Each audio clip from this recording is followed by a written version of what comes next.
Une nuit, une mère noire avait emmené ses fils faire la fête dans un restaurant haut de gamme. Le directeur les avait humiliés, sans se douter qu'il lui avait donné une raison de revenir plus forte. Le bruit des chaussures cirées sur le sol en marbre, le doux tintement des verres en cristal, et le rire qui s'élevait et descendait dans l'air comme une mélodie. Tanya Williams était entrée dans la Meridan, l'un des meilleurs restaurants de Dallas, avec ses deux fils, Malik et Jadon, vêtus de leurs plus beaux habits. Ce soir-là était spécial, car c'était une occasion de célébrer une étape importante dans sa carrière. Elle souhaitait que ces garçons réalisent qu'ils avaient leur place dans des lieux comme celui-ci, où les affaires se concluent et le succès est célébré. Cependant, dès leur entrée, elle avait ressenti un changement dans l'atmosphère. C'était subtil mais indéniable. Les conversations s'étaient interrompues pendant un instant, et des regards s'étaient tournés vers eux. Une femme au coin de la table sirotait son vin un peu plus lentement, tandis qu'un serveur leur lançait un coup d'œil avant de se tourner vers le maître d'hôtel, comme s'il attendait une reine. Tanya avait redressé les épaules. Elle était habituée à ce genre de situation, ayant dû se battre pour tout ce qu'elle avait, et elle refusait de laisser quelques regards en coin gâcher ce moment. En souriant à Malik et Jadon, le plus jeune, lui rendait son sourire, tandis que Malik, un peu plus âgé et plus sage, observait simplement. Il s'était approché du maître d'hôtel, un homme grand et mince aux cheveux lissés en arrière, qui affichait une politesse distante. Il ne souriait pas. Au contraire, il fronçait les sourcils en feuilletant le livre de réservation, comme s'il cherchait quelque chose qui n'y figurait pas.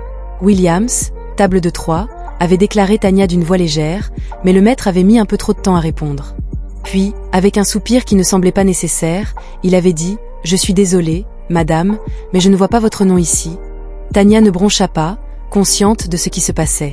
Elle avait sorti son téléphone et avait rapidement fait défiler l'email de confirmation. « J'ai fait cette réservation il y a une semaine, il est 19h30. Table pour 3. » La maîtresse de maison avait jeté un coup d'œil à son téléphone, son expression demeurant inchangée. Il y a eu une confusion, malheureusement nous sommes complets ce soir. Un silence s'était installé. Tanya avait entendu le murmure discret d'une table voisine, où un couple feignait d'être absorbé par leur menu. Elle avait resserré sa prise sur son sac à main. Une confusion, avait-elle répété, sa voix calme mais ferme. J'ai une confirmation, ma table devrait être disponible. Le maître ne bougeait pas. Je crains de ne rien pouvoir faire. Tanya restait immobile. Elle savait qu'elle pouvait insister davantage, qu'elle pouvait demander à parler à un manager, mais elle connaissait aussi le déroulement habituel des choses. Puis, comme par magie, le manager était arrivé, un homme d'âge moyen au très anguleux et à l'air important. Il s'était arrêté à côté du maître d'hôtel et avait offert à Tanya un sourire poli, celui qui disait qu'il préférait éviter cette situation. « Je m'excuse pour le dérangement, avait-il dit, mais comme mon collègue l'a mentionné, nous sommes complets ce soir. » Tanya soutenait son regard. « J'ai réservé à l'avance, j'ai la preuve. » Il ne regardait même plus son téléphone. « Je suis désolé, mais nous ne pouvons pas vous accueillir ce soir. » Malik se tortillait mal à l'aise à côté d'elle. Les yeux de Jadon passaient de sa mère au manager, son jeune esprit essayant de comprendre la situation. Tanya inspirait lentement. Elle avait déjà fait face au rejet. On lui avait fermé la porte au nez plus de fois qu'elle ne pouvait le compter, mais c'était différent cette fois. Ce n'était pas seulement une question d'elle, mais aussi d'eux. Ces garçons étaient là, observant tout, apprenant en temps réel ce que le monde pensait d'eux. L'humiliation s'installait dans son estomac comme une lourde pierre. Elle expirait et hochait la tête, une fois qu'elle avait pris du recul, non pas en acceptation, mais en reconnaissance. Puis elle se tournait vers Malik et Jadon. « Jadon, lâche prise, disait-elle. » Jadon tirait sur sa manche. « Mais maman, j'ai faim. »« Je sais, bébé, » lui répondait-elle doucement. « Nous allons aller ailleurs. » Et juste comme ça, elle se retournait et sortait. Elle ne discutait pas, ne suppliait pas, ne faisait pas de scène, car elle savait que le véritable combat n'était pas ici, mais là-bas, dehors. Elle serrait fermement ses clés en aidant ses fils à monter dans la voiture. Ses mains tremblaient légèrement alors qu'elle bouclait sa ceinture de sécurité. Depuis le siège arrière, la voix de Malik s'élevait doucement. Il ne nous voulait pas là. Tanya regardait devant elle, les lampadaires se transformant en traînées lumineuses contre le pare-brise. Non, disait-elle finalement, ils ne l'ont pas fait. Un moment de silence s'ensuivit, puis Jadon, encore assez jeune pour espérer, demandait si nous reviendrions un jour. À l'arrière, Tanya mettait le contact, le moteur ronronnant. Elle ne répondait pas tout de suite, préférant les observer dans le rétroviseur, deux garçons qui méritaient d'entrer dans n'importe quelle pièce avec confiance, qui avaient besoin de savoir que personne ne pouvait décider où ils appartenaient ou non. Puis finalement, elle parlait. « Un jour, disait-elle, mais pas en tant que client. Ce que Tania ne savait pas, c'était que Night allumerait un feu dans son foyer qui changerait tout. Tania n'avait pas dormi cette nuit-là. Elle était allongée dans son lit, les yeux fixés sur le plafond, revivant chaque seconde de ce qui s'était passé dans ce restaurant, pas seulement la façon dont le directeur l'avait renvoyé, pas seulement la fausse inquiétude du maître, ni même les murmures des autres convives qui regardaient sans rien dire. Ce qui la hantait, c'était le regard de Malik, la compréhension qu'il avait, seulement 12 ans, mais il avait saisi la leçon dès le début. La règle tacite selon laquelle des endroits comme celui-ci n'étaient pas faits pour des gens comme eux. Et Jadon, seulement 8 ans, encore trop jeune pour comprendre pleinement ce qui s'était passé, mais assez vieux pour le ressentir, pour en percevoir la douleur. Tania serrait les mâchoires. Elle avait travaillé trop dur pour en arriver là, passant des années à bâtir quelque chose à partir de rien, avec des nuits tardives, des matins précoces et de nombreux sacrifices. Elle refusait de laisser une seule nuit la définir, mais que se serait-il passé si elle avait défini ses fils? Et si, sans s'en rendre compte, ils avaient trop bien appris cette leçon? Elle s'était redressée dans son lit, avait balancé ses jambes sur le côté et avait saisi son ordinateur portable. Si on ne lui donnait pas de place à la table, elle construirait la sienne. Tania avait toujours été une battante, élevée par une mère qui travaillait à 2 emplois pour mettre de la nourriture sur la table. Elle avait appris à se battre avant même de savoir quoi que ce soit d'autre, et maintenant elle mettait toute cette énergie dans son entreprise de restauration. Chaque rejet était devenu une motivation, chaque obstacle une opportunité, chaque refus alimentait son prochain mouvement. Elle avait travaillé plus dur que jamais, commençant ses journées à 4h30 du matin, testant des recettes, gérant des commandes et effectuant des livraisons avant même que la ville ne se réveille. À midi, elle jonglait avec les factures, embauchait du personnel, assistait à des réunions et faisait évoluer son entreprise, un mouvement stratégique à la fois. La nuit, lorsque ses garçons dormaient, elle s'asseyait à la table de la cuisine avec un carnet plein d'idées, planifiant les prochaines étapes. Elle ne construisait pas seulement une entreprise de restauration, elle bâtissait une marque, et les gens commençaient à remarquer que ses saveurs étaient inégalées. Le bouche à oreille s'était répandu, un événement s'était transformé en 10, puis 10 en 50. Bientôt, son entreprise proposait des services pour des événements d'entreprise, des mariages et des dîners privés pour des clients de haut niveau. De la location d'une petite cuisine commerciale à la possession de son propre espace, de la difficulté à payer les fournisseurs à la création d'emplois, de frapper aux portes à faire sonner son téléphone sans arrêt, le succès n'était plus seulement une idée, c'était devenu une réalité. Mais malgré tout cela, les échos de la presse lui rappelaient les bénéfices records qu'elle n'avait jamais oubliés cette nuit-là. Elle n'avait jamais oublié le regard de Malik dans la voiture, la colère silencieuse dans sa voix. Il ne nous voulait pas là. Ce moment s'était gravé en elle. Un après-midi, près de 7 heures, des années plus tard, Tania était assise en face d'un de ses partenaires commerciaux pour discuter des opportunités d'investissement. Pendant le déjeuner, il avait fait défiler son téléphone en énumérant les chiffres, les fermetures de restaurants et les opportunités sur le marché. Puis, avec désinvolture, il avait dit quelque chose qui l'avait fait s'arrêter. « Vous savez, la Meridan, cet endroit est en train de couler. » La fourchette de Tania s'était arrêtée en plein vol. Il avait continué à parler sans se rendre compte qu'elle avait complètement quitté la conversation. Le restaurant, cet endroit en difficulté, en échec, en train de mourir. Un souffle lent et mesuré quitta ses lèvres. « C'est intéressant », avait-elle dit d'une voix neutre. Pourquoi son partenaire commercial haussait-il les épaules? Mauvaise gestion, vente en baisse, service client médiocre. Il est sur le marché depuis quelques mois maintenant, personne ne veut le toucher. Tania baissa les yeux sur son assiette, qu'elle avait passé des années à enterrer cette nuit-là, l'utilisant comme carburant pour bâtir son empire afin de s'assurer que ses fils ne se sentiraient jamais comme des étrangers dans leur propre succès. Et maintenant, l'univers lui offrait cette opportunité. Elle avait le choix, abandonner, continuer à avancer comme si cela n'avait plus d'importance, ou l'acheter. Mais Tania n'était pas certaine que rouvrir cette porte apporterait une conclusion ou un flot d'émotions pour lequel elle n'était pas prête. Tania était assise dans son bureau, fixant l'annonce immobilière sur son écran, la Meridan à vendre. Elle s'appuyait contre le dossier de sa chaise en tapotant ses ongles contre le bureau. Ce n'était pas seulement une affaire, c'était personnel. Acheter un restaurant était une grande décision, même pour elle. Elle avait construit un empire de restauration florissant, mais elle dirigeait un établissement de luxe à grande échelle. C'était un jeu complètement différent. Sa logique lui disait de s'éloigner. Ce n'est qu'un restaurant, laissez-le échouer, laissez-le pourrir, passez à autre chose. Mais quelque chose de plus profond, quelque chose de viscéral l'en empêchait. Elle avait jeté un coup d'œil à une photo encadrée sur son bureau, où Malik et Jadon posaient il y a des années. Ils n'étaient que des garçons lorsqu'ils se tenaient devant ce restaurant, confus, blessés, rejetés. Maintenant, Malik avait 19 ans et terminait sa première année à l'université. Jadon avait 15 ans et parlait d'entrepreneuriat comme sa mère. Ils avaient grandi, évolué, tout comme elle. Tania avait pris son téléphone et composé le numéro de son avocat. « Et Scott, disait-elle d'une voix ferme, découvre ce qu'il faudra pour acheter la Méridien. » 2 semaines auparavant, elle avait franchi les portes du même restaurant qu'il avait autrefois mis à la porte. Mais cette fois, elle ne demandait pas une table. Elle était là pour revendiquer l'endroit. Le sol était toujours aussi poli, les lustres et les nappes en lin blanc étaient identiques, mais l'atmosphère semblait vide. Il y avait des clients, mais pas en nombre suffisant. L'énergie était morose. Un serveur s'était précipité vers elle, pensant qu'elle était une cliente. « Bonsoir, avez-vous un ?»« Je suis ici pour rencontrer le propriétaire », avait répondu Tania. L'homme avait cligné des yeux, hoché la tête, puis s'était empressé de se rendre à l'arrière. Quelques minutes plus tard, un homme petit et trapu, d'une 50aine d'années, était sorti de la cuisine. Ed Russo, le propriétaire de longue date, celui qui avait construit cet endroit à partir de rien, pour le voir s'effondrer sous sa direction. « Tania Williams », avait-elle dit en lui tendant la main.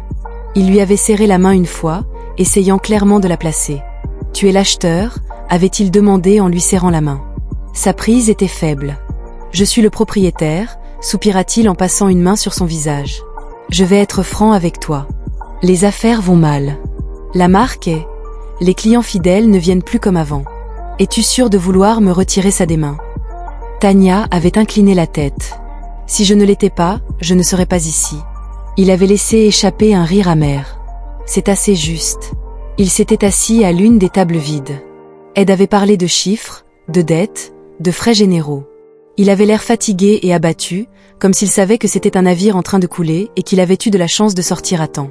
Tania avait écouté, absorbant chaque détail, puis après 1 heure de négociation, elle avait glissé un dossier sur la table. « Mes avocats ont déjà examiné les conditions », avait-elle dit. « Vous obtenez un accord équitable. » Ed avait pris la paperasse, parcourant les pages, ses lèvres pressées en une fine ligne. « Cet endroit était quelque chose de spécial, murmura-t-il. Tania haussait un sourcil. « Et que s'est-il passé ?» Ed avait laissé échapper un petit rire. « La direction est devenue trop à l'aise. La culture a changé quelque part en cours de route. Nous avons perdu de vue ce qui comptait. » Il avait secoué la tête. Au moment où j'ai réalisé qu'il était trop tard. Tania n'avait rien dit, car elle savait exactement quand cet endroit s'était égaré, quand il avait décidé qui appartenait et qui n'appartenait pas, quand il avait repoussé la mauvaise personne. Quand il avait repoussé son... Ed soupira en tournant la dernière page. « Très bien, allons-y, dit-il en tendant la main vers le stylo. Tania le regarda signer la fin du restaurant. À ce moment-là, elle ne ressentait ni victoire ni vengeance, mais quelque chose de plus grand. Le contrôle, le pouvoir, la capacité de réécrire la fin. Ed se leva et lui serra la main une dernière fois. « Bonne chance, mademoiselle Williams, vous allez en avoir besoin. » Tania sourit pour la première fois ce jour-là. « Je ne crois pas à la chance, dit-elle. Je crois au changement. » Mais acheter le restaurant n'était que le début. Tania devait le reconstruire de l'intérieur. Elle était entrée dans son restaurant parce que c'était ce qu'il était maintenant. L'air lui semblait différent cette fois-ci, non pas parce que l'espace avait changé, mais parce qu'elle avait traversé la salle à manger, ses talons claquant contre le sol en marbre. Les lustres brillaient toujours, les nappes en lin étaient toujours impeccables, mais sous toute cette élégance, elle voyait les fissures. Table vide, éléments fatigués, le fantôme de ce qu'était cet endroit. Elle n'était pas là pour faire revivre le vieux La Méridien, mais pour le reconstruire, et la première étape était de nettoyer la maison. Le lendemain matin, elle avait convoqué une réunion complète du personnel. Elle se tenait devant le restaurant, sa présence commandant la salle. Les employés, chefs, serveurs, barman, hôtes, étaient rassemblés en petits groupes, chuchotant. Ils savaient tous qui elle était, la nouvelle propriétaire, la femme qui venait d'acheter leur restaurant en faillite. Certains d'entre eux étaient nerveux, d'autres sceptiques, quelques-uns se tenaient les bras croisés, attendant de voir ce qu'elle avait à dire. Tania avait pris son temps, laissant le silence s'installer avant de parler. « Je ne perdrai pas votre temps », commença-t-elle. « La Méridien a une réputation qui ne la sert pas bien. » Quelques employés échangèrent des regards. Ce n'est pas seulement une question de mauvaise vente, c'est une question de mauvaise culture. Plus de silence. Je ne dirige pas d'entreprise qui donne aux gens le sentiment de ne pas appartenir à ce groupe, cela s'arrête aujourd'hui. Sa voix était stable, sans excuse. Certains d'entre eux avaient bougé, mal à l'aise, d'autres avaient hoché la tête. Certains d'entre vous faisaient partie du problème, d'autres non. Les choses changent, nouvelle politique, nouvelle direction, Nouvelle vision. Si vous n'êtes pas à bord, c'est votre moment de partir. Elle laissa ces mots flotter dans l'air, une longue pause tendue, puis lentement, 2 personnes s'avancèrent, le maître d'hôtel et un serveur plus âgé. Ils n'avaient même pas pris la peine de faire un contact visuel en retirant leur tablier et en sortant par la porte. Le bronzage ne les avait pas arrêtés. Elle se retourna vers le reste du personnel, personne d'autre ne bougea. Elle hocha la tête. Bien, mettons-nous au travail. Les 2 mois suivants furent une transformation complète. Elle avait rénové l'espace, modernisant le design tout en préservant l'essence de ce qui le rendait haut de gamme. Elle avait renommé le restaurant, ce n'était plus la Méridien mais Williams et compagnie. Ce n'était plus seulement un restaurant, c'était une déclaration. Elle avait renouvelé le personnel en embauchant de nouvelles personnes, en promouvant ceux qui le méritaient et en précisant que l'exclusivité n'avait rien à voir avec la discrimination. Le menu avait été amélioré, l'atmosphère aussi. Les gens qui évitaient autrefois le restaurant avaient recommencé à y prêter attention. Elle savait que la grande réouverture devait être parfaite, elle devait envoyer un message non seulement à la ville mais à ses fils, car il ne s'agissait pas seulement d'une entreprise, mais de prouver que personne ne décide où il appartient. La soirée d'ouverture était arrivée et l'énergie était électrique. Les invités affluaient, attirés par le buzz. Les médias étaient présents, impatients de voir ce que le nouveau propriétaire de l'ancien La Méridien avait fait de l'endroit. Le restaurant était bondé. Tania se tenait près de l'entrée, observant tout, puis du coin de l'œil, elle aperçut un visage familier, l'ancien directeur. Il n'était pas habillé pour le dîner, il n'était pas là pour faire la fête, il se tenait juste à l'intérieur de la porte, regardant autour de lui, confus. Il ne l'avait pas encore reconnu. Tania s'avança à la recherche d'une table. « Puis-je vérifier la liste de réservation ?» demanda-t-elle à l'homme qui se tourna vers elle, les sourcils froncés, puis réalisa lentement. Il se leva, sa bouche s'entr'ouvrit légèrement, mais aucun mot ne sortit.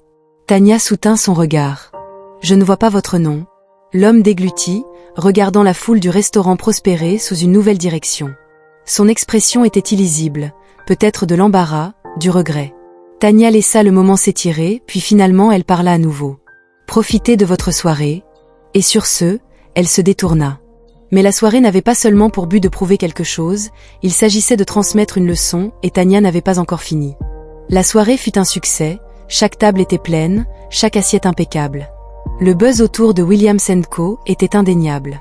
Tania se tenait près du bar, regardant sa vision prendre vie. Son personnel se déplaçait avec détermination.